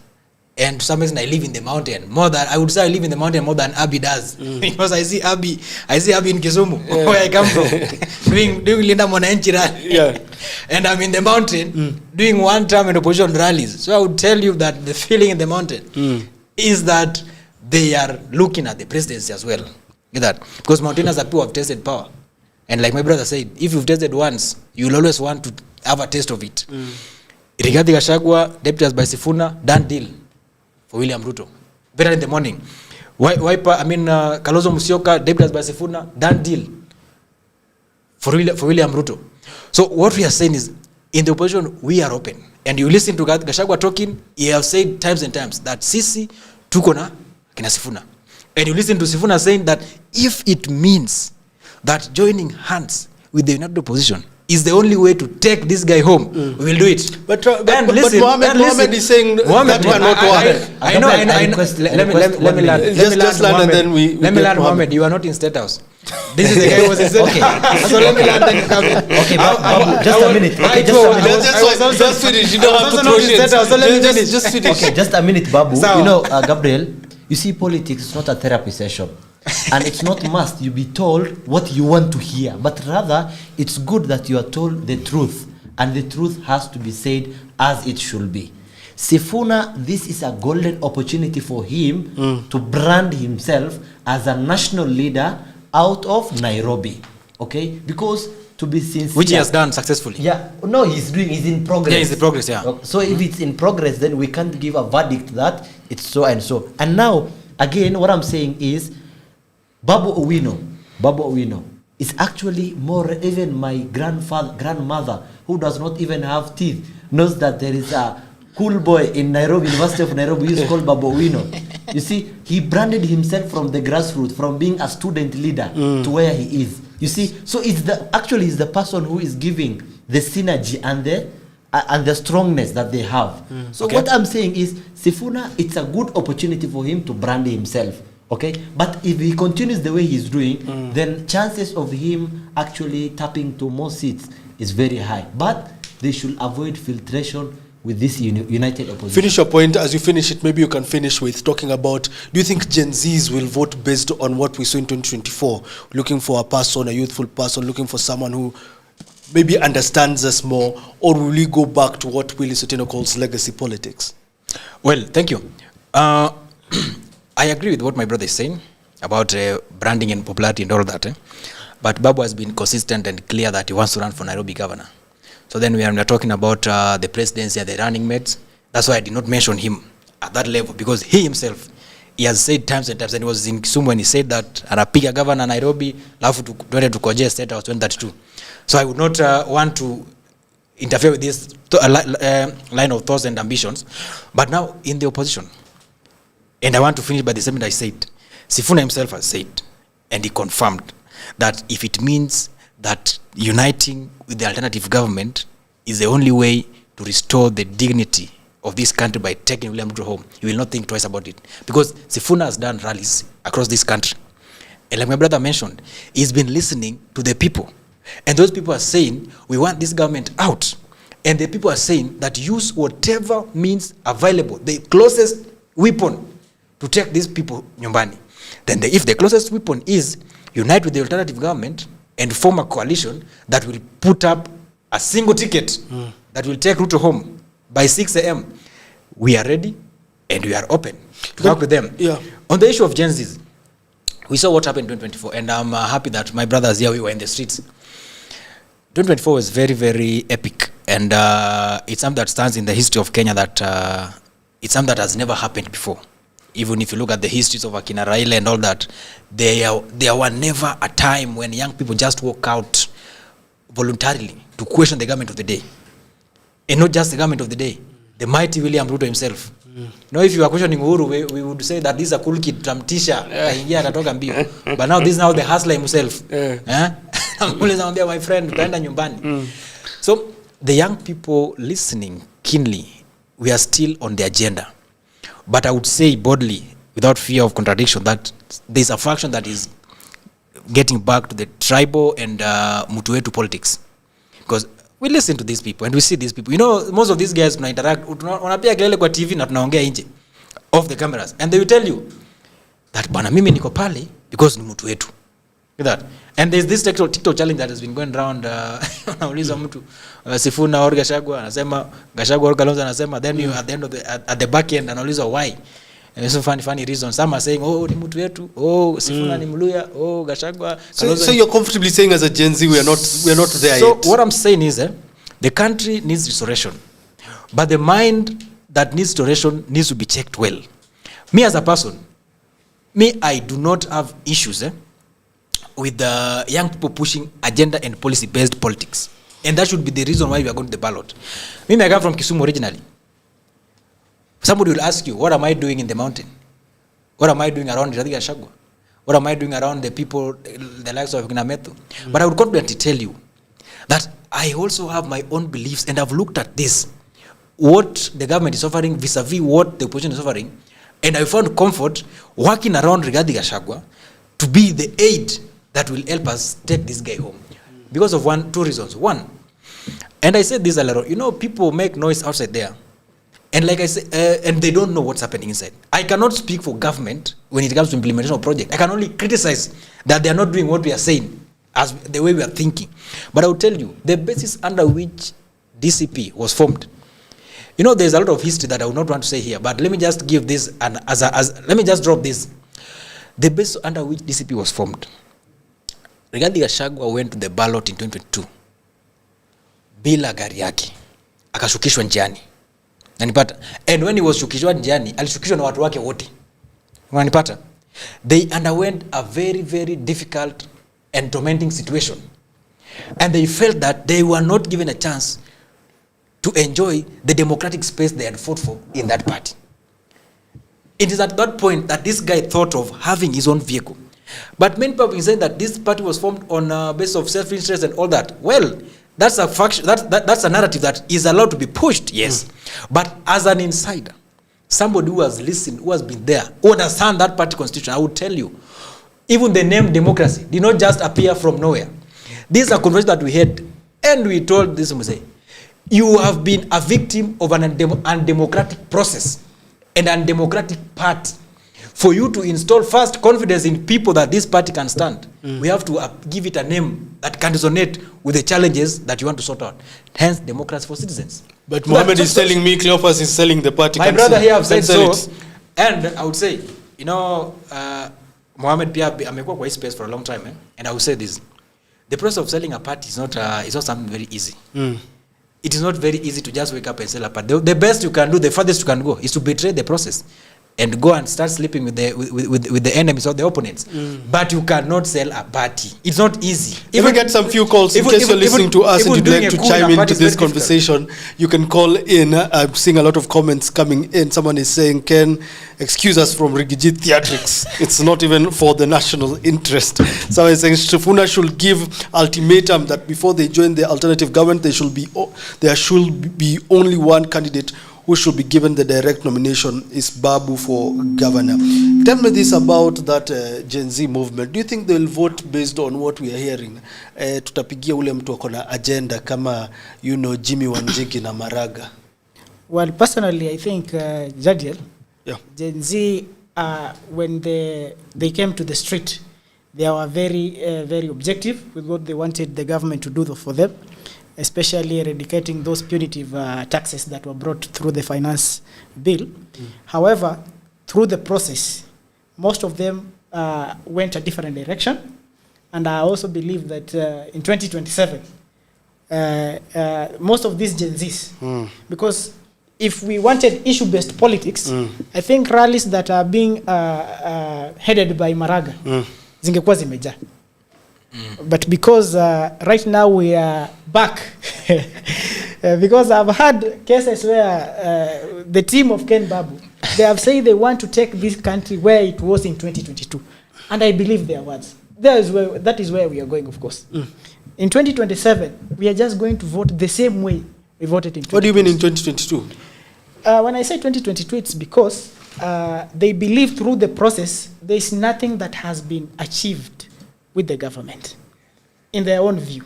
However, the voting patterns they are suggesting to be, and that's why you see, you've had former Deputy President Rigathi Gachagua.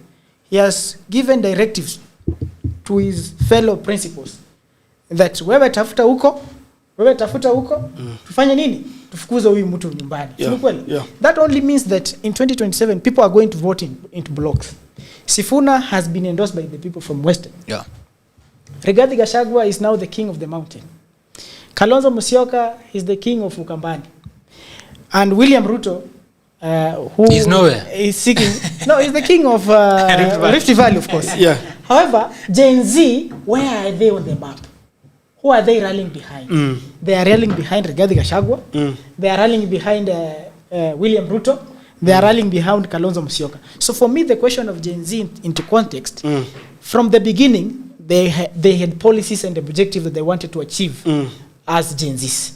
However, through the process, they have been left into this big men, to Rigiji, to William Ruto, and they are not to be blamed, of course, because I will say for them, the way my friend Ken Babu sit in the rooms, they discuss agendas. For them, they have been left to discuss these agendas on social media, making fun of things. That is where our Gen Zs are. So personally, I will say that And as much as we want to change this country, I believe in 2027, we will just go back to where we were in 2022. You mean, Mohammed, we don't care about agenda? Is that the case? Somehow you believe differently? Kenyans will vote based on people's agenda. For Maraga, it's constitutionalism. For Mtata, it's debt. And even Safina, it's debt. You think Kenyans will not think about this? And ours is payslip. And yours is payslip. Okay, thank you. That's a good question. And just before answering that one, allow me to say something on the Gen Z. Yeah. And what I can say, I'll actually agree with Ken Babu, Senator Ken Babu. Allow me to acknowledge that title, Senator Ken Babu. Thank you, my brother. What I can say is, actually the Gen Zs, they have shifted their focus from the ideal issues to ethnic mobilization and ethnic centralization, which is going wrong.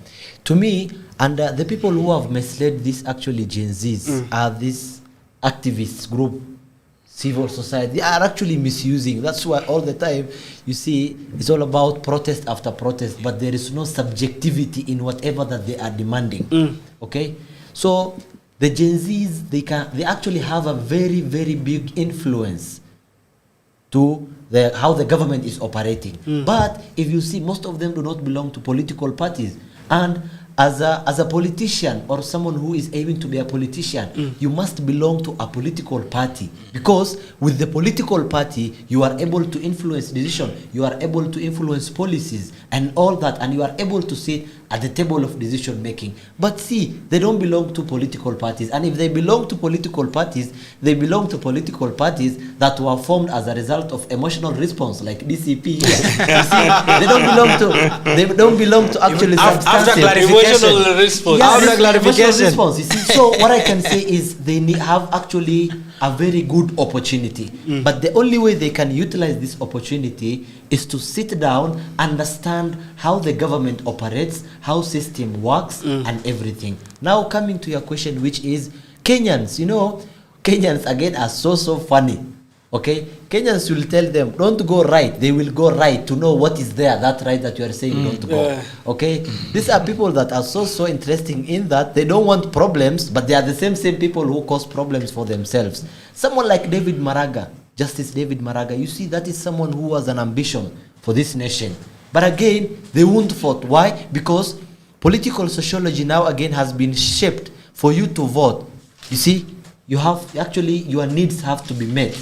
It has been monetized, in other words, in that for you to vote for a specific person, then there should be money. That's why we could see the Wamudende issue, whereby a lot of money has been pumped.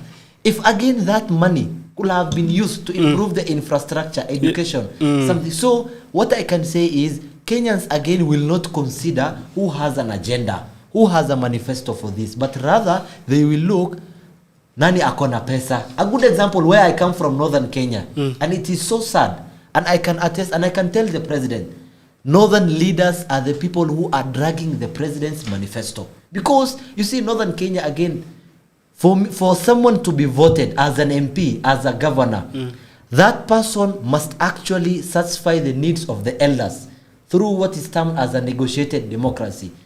In that now, today, as we speak, northern Kenya, there is a lot of endorsements going on. Bro, I can attest to you, those endorsements, there is nowhere that person is asked, what manifesto do you have? What agenda do you have? But rather, that person will sit with the elders, he will give them money, and tomorrow you will see them being endorsed. That's why we have a leadership crisis. So to answer your question, Kenyans, probability of them choosing leaders based on agenda is very low. I'm seeing a comment here. There's no voter called Gen Z. When people get into the polling booth, they get into the individual names, not some weird name called Gen Z. Interesting. Ken Babu, maybe we have some final remarks in case there's something that we haven't talked about and you feel like maybe we should address. Thank you. And maybe the comment that has been put there is interesting, and it's something that we need to look into keenly as Kenyans. I've told you I was in Olkalau yesterday when we were doing our primaries, and I would tell you confidently that there is no voter block with that name. When that person gets the ballot paper, it will be very difficult. It will be very difficult. So there is a lot of work to be done. More so when it comes to civic engagement, and speaking the truth as it should be. people must nini. And of course, when it comes to politics alignments, it's always on blocks. Let me just pick one call. Okay. Because I'm seeing there's a call here. Hello, how are you? Hello, my friend. How are you? Hello, can you hear me? Okay. Yes, this is Political Headache. What is your contribution to the conversation that we're having today? And what's your good name? First of all, my name is from Rwanda. Pardon? My name is Emile from. Yeah, I want to participate or to have my contribution to this talk. I live for 10 years. I think your network is not that strong. You're saying? I lived in for 10 years. You lived where? I lived in Cape. Okay, in Cape. In Kenya. Okay. Yeah, but right now, I just want to say something about opposition. I think we can't get you clearly. Maybe you were saying something. Okay. I was saying that we need to, I think there's more need for more civic education, and the young people must make a decision, the direction they want to go. And when it comes to political alignments, it's always done, it's majorly done in blocks. So you'll find the Westerns are grouping, Northerns are grouping, Rift Valley, Nyanza, and Mount Kenya. So for me, I don't see any problem with people forming alliances, because that has been our traditional nature of politics. It will take us time to change it. Maybe to start with our generation. But then, how far or how close are we to power? Now, there's something that happened over the week in Senate, and it caught public attention, where one senator was on record trying to make fun of a child or a young girl who visited the Senate. But my concern is not even her. My concern is, what kind of people do we send in Senate? And it narrows down to political parties, because that's a nominated member. Then the question, you're talking about Karen Nyamu. Definitely, yeah. The question now begs, how did Karen Nyamu even find herself in the nomination list first? The criterion, the meritocracy. So then our political parties has a responsibility not to give us garbage in and garbage out. This is something that we must deal with at the party level. So that as we go in the 2027 elections, the parties must scrutinize and see what is the agenda of the country. We are in the opposition, we are running on restoring payslip, restoring the dignity to this country, restoring the dignity of the police, employment, education. Then we must ensure that even if it means nominate somebody with some little level of brain and capacity to think and sponsor a bill. Secondly, do you know that Senate and National Assembly has got 4 young people nominated below the age of 35? Why were the judges on the streets anyway? Why are young people being shot and killed in these streets left and right? Have you ever heard a statement from a young member of parliament elected specially or nominated, like they say, to represent the young people? Do you even know them? Any of you? You see, and all of us sitting here, we are politically exposed. We are aware of what's happening, and we don't know these fellows. Get that? How about that young person in Mandera, in Kiamba? So in Senate, we have Senator Zena Lemaletian from Samburu. She's the one representing the youth from the ODM side. We have Senator Chimera representing the youth from the UDA side. In the National Assembly, we have Umi, representing the youth from ODM, and then we have some lady called Teresia. At least Senator Zena and Chimera and Umi, you guys are familiar with those names. Let's listen to this call, because you're saying something very interesting. Hello, this is Political Headache. Yeah, hello, JDL. Here's Brian. Okay, Brian. How are you? What is your contribution to our conversation? Yeah, I just want to contribute that I've had one of the panelists akisema that the Gen Zs what vote along tribal lines. So me, by the time we were removing oil, me being a Gen Z those days. Yeah. Yeah. You getting me? Yeah. We did not even have we didn't have a party, because that time we as Gen Zs got tumechoka with the system, because we were born under Moi, yeah, and we just wanted him to go.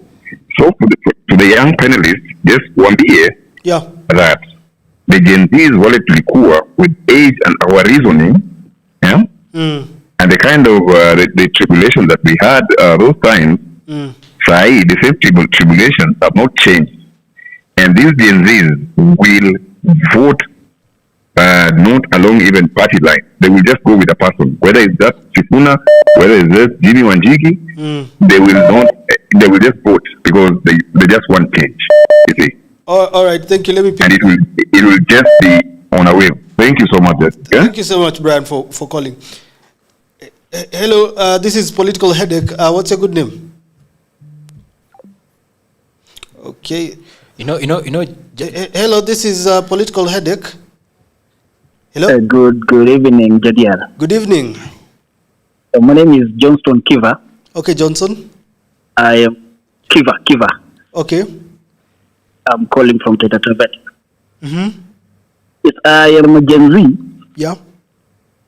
Who lives I traveled to Taita Taveta on Thursday. Mm-hmm. Before I was in Sifuna mbaya sana. Okay. And I realized that we're being lied to, because when I came home, yeah, nilipata ati mambo ni tofauti. Sasa huku nyumbani wananiambia ati President Ruto amefanya kazi. Kwanza watu wa nyumbani, kwanza wao wenyewe. Si Sifuna nyumbani. It's not Sifuna, it is Ruto now. It is Ruto 100%. Wanasema because before. Yeah? Hello, yes, I can hear you. Before walikuwa nasema ati this place has been neglected for quite some time. But kwa wakati huu wanapata ati kuna barabara zingine zilikuwa zimeachelewa kutoka kitambo, lakini kwa saizi zimewekwa lami. Sasa hiyo kwanza imechukua wamama kama wote wa So you were shocked? I was shocked. Personally, I was shocked. And then again, yeah, I also came to realize that most of the Gen Zs who are home, who are living home, wanaishi huku kwetu, majority of them pia washaekwa kwa hiyo kitu kwa akili. Wana ati Rigathi Gachagua, there's a narrative ambayo is being sold here that Rigathi Gachagua is using the Gen Z to settle scores. Okay. To settle scores of being impeached? Yes, after being impeached. Sasa anaona ni kama ati anataka ku rebate. So anatumia Gen Z. That is the narrative that is being sold. Oh. Yes. Thank you for calling. Let me pick another call. Hello, this is Political Headache speaking to Jadiel. Yes, good evening. Good evening. What is your contribution? I'm being told that Gen Zs will not vote here, and I'm thinking, I think these people will vote for agenda politics.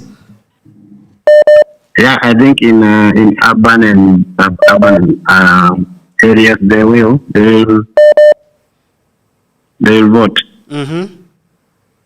But deep in the village, I think they go back to the tribal. Cocoons. Yeah. Yes. So even Sifuna, Sifuna cannot rally people. I have some issue with Sifuna about the number of meetings they are doing. Oh. Yeah, those are not enough. They need to work even harder. They need to quadruple the number of meetings they are doing. Then the second, I had one of the analysts. I don't know so much about the politics of the Northeastern, but I know Ruto has more weakness than the strength right now. He's having more weaknesses than strength. Okay. Yeah, because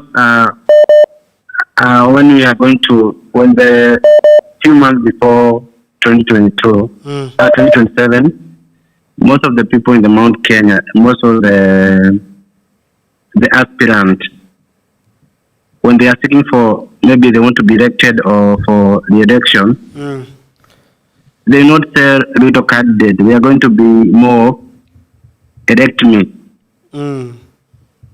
So he's going to be in a big trouble than even the opposition. All the opposition need is to unite. All right. Thank you so much for calling. Let me pick the last call. Hello, this is Political Headache.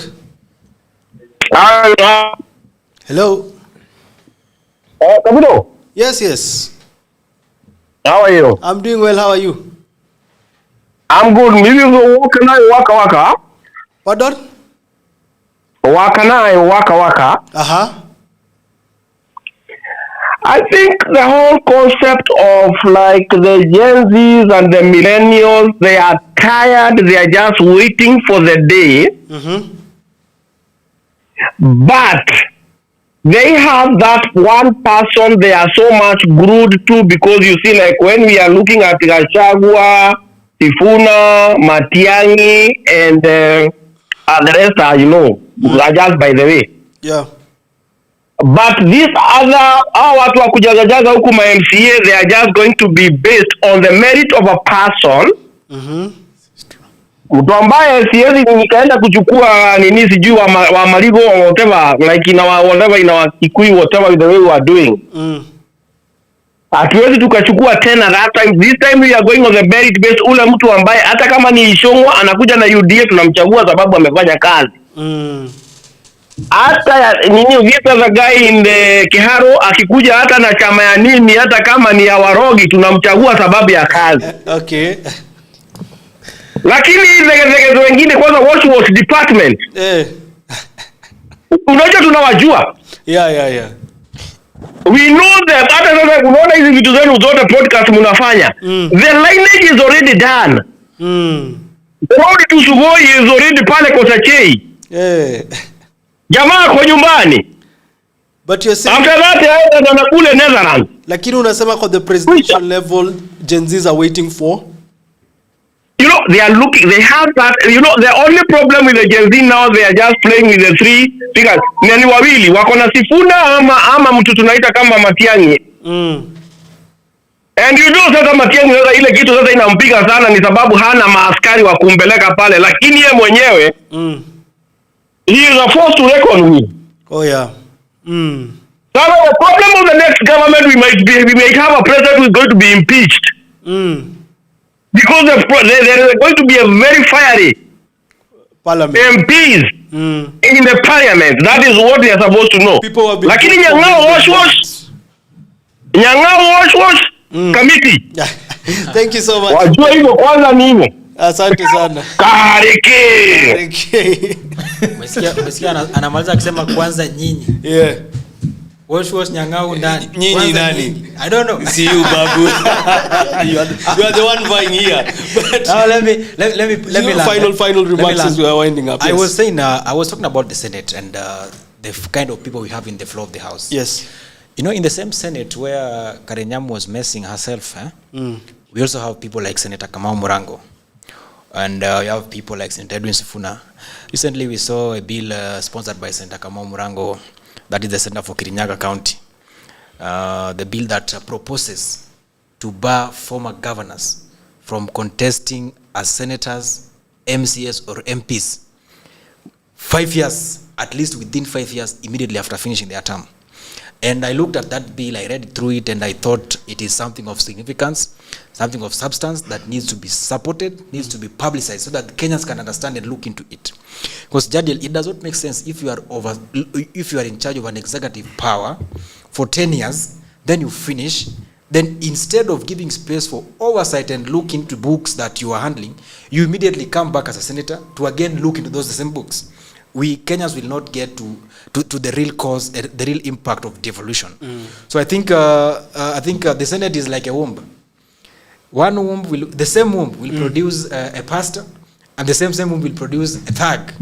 So in the Senate that we have people like Senator Kamau Murango, with progressive bills like that. We also have Cherargei, who thinks and believes that the presidential term should not have a limit. And if there should be, it should be 7 years. Yeah. So what I'm saying is, in 2027, we must take time to scrutinize and look at people we are sent to Senate and the National Assembly. And this backstops the political parties. We must emulate a free, justifiable, and transparent nomination so that mwananchi in Kibra, where Nubians are, can have an opportunity to nominate a candidate for UDA and DCP. And if you listen to this, the person who just called is saying, it doesn't matter, you nominate whoever you want, but we will vote for the people you fine, that's what I'm saying. But now you see, there's still possibility of that person they want being in that party. So you wananipata? Mimi watu Nairobi wanaitaka. Vijana 5 wanataka niingie Senate. Na mimi niyo kwa chama. Na mimi nitakuwa kwa debe. So it is the party to ensure that at the end of the day, I am the candidate of the party in that debe, because as per the opinion poll and scientific polls done so far, I'm leading. And I'm supposed to be the flag bearer. Sasa in the event that I'm not in the party ticket and I decide to run independently and these people decide to elect me off the party, then the blame goes back to the party because they have an opportunity to have this ticket with them. So that's what I'm saying. The Gen Zs, the biggest problem I have out of the experience that I had yesterday, and I hope it won't repeat itself in the coming elections, because show up, turn out. There's a difference between registering as a voter and actually showing up to vote. And one thing that I've observed, because I've voted before, young people do not have endurance. And there's no day you're going to go back, to go to the polling station. Now ujipata uko peke yako, wezi. Unanipata? At least hata kama umeamka saa 10, utapata like at least 15-20 people who are ahead of you. So then what I would say as I finish, 3 things. The youth, we must develop a thick skin. We must gather enough endurance. We must gather enough courage to queue that line up to the last minute. We are not going to take Ruto home if we are not enduring enough to queue and vote. The only way Kasongo will go home, hata kama Yesu amekuja, ni kwa debe. Okay, Mohammed, final remarks as we're winding up. Thank you so much. And what I can say is that Kenya is bigger than any political party. Kenya is bigger than an individual. And in as much as we advocate for good governance and good government, one thing must remain on the bottom line is we must maintain the national stability and the national cohesion and the national integration. Nowadays, we usually see people who have habitualized and normalized political discourse being dominated by insults, mockery of state institutions, delegitimize. Actually, you delegitimize institutions and all that, which is very, very wrong. And that can actually jeopardize the public confidence that the people have in their government. And you know, when opposition actually frame it in that way, do you know that we are actually giving a potential opportunity to insurgents, which is again is a threat to national security? It is so bad. So all that I'm saying is, in as much as we are advocating for good governance, let us actually again subscribe, or let us be guided by the national values, which is national unity, patriotism. And you know, patriotism is not all about Ruto must go. No, patriotism is, in as much as I cannot win, then let us challenge the institutions that we have. Let us challenge the institutions that we have, as well as the policies.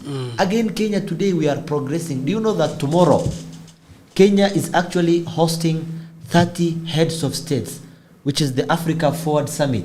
It's the first event that is being hosted by a non-francophone, okay, which is a great opportunity for us. We should be happy about it. Okay, so what all that I'm saying is, please let you not be in the bad records that when such bad thing happened, so and so was part of it. And I am urging the youngsters to watch the documentary that is Healing the Nation, the 2007 post-violence election. Let them gather notes from it. Let them do a study of how the political system in Kenya worked from 1964 to where we are. Let them connect the patterns. Let them understand that in politics, it requires you to either have money or be a strategist or be a mobilizer. And let them actually subscribe to political parties so that they can see, are they able to influence decisions? Are they able to sit on the tables of decision making? All right. Ramadan, final remarks. Well, first I would like to as you comment too about Gen Z watapiga kura differently this time round. Personally, I don't believe in any form of unjustified extremism.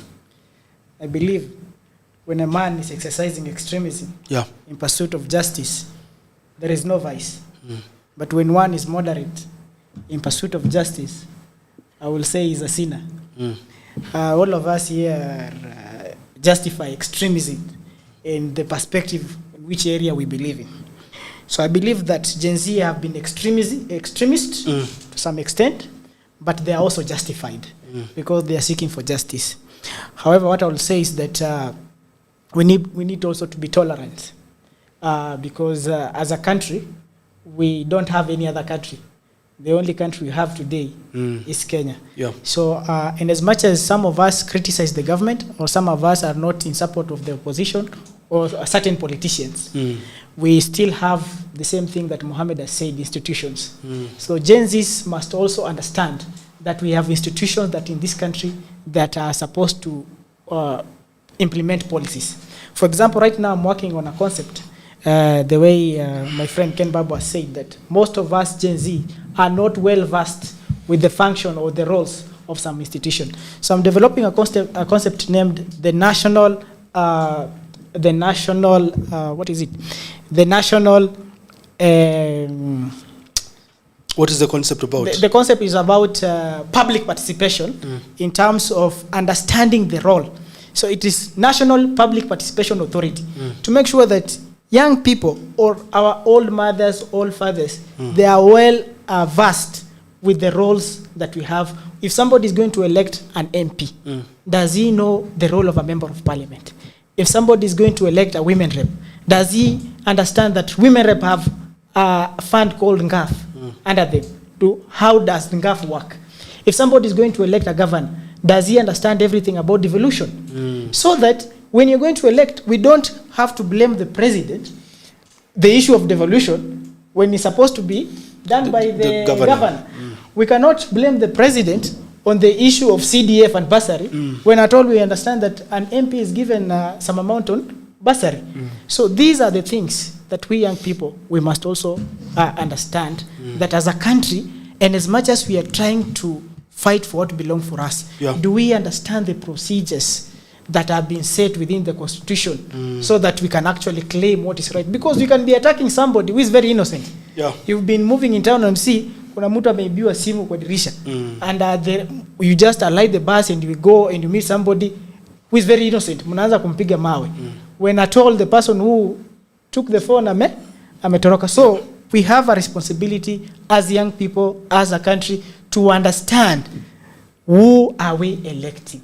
I'll support what the Mzee has said when he was making a call. He has said that we are going to the ballot to elect somebody. We are going to elect an individual. And as much as we are all supporting political parties, if Ken Babu today is not given that DCP party to vie as a senator, we should elect Ken Babu, not DCP. Because the idea of electing people because of the party is we are electing people who are thinking in installment, the way Babu said. We should elect individuals. If Ken Babu is a senator, are we electing a senator that understands his role? Yes. So which political party does he vie? DCP. Whether we like the party or not, as long as Ken Babu is the flag bearer of that political party, we are going to elect him. Ken Babu, clip that and post that on your social media. Thanks so much for tuning in. That is the ground talking. That is the ground talking. I've been here with Ramadhan Abdul, who is a policy analyst, Mohammed Bashir, who is a political scientist, Ken Babu is vying for the Nairobi senatorial seat. I'm Jadel Kabiro sitting in for Jagero. I do appreciate you spending time with us and understanding what is happening in the country. Till we do talk again, goodbye for now. Leave a comment down below. What do you think is the state of politics now? How do you think we will vote? Goodbye. Have yourself a lovely week ahead. Thank you.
HustlesAfrica.com, a guide to high-paying online jobs. At HustlesAfrica.com, you will discover the jobs people are doing from home, the platforms where opportunities are found, the skills that open doors, and the practical steps to begin earning. Go to HustlesAfrica.com today.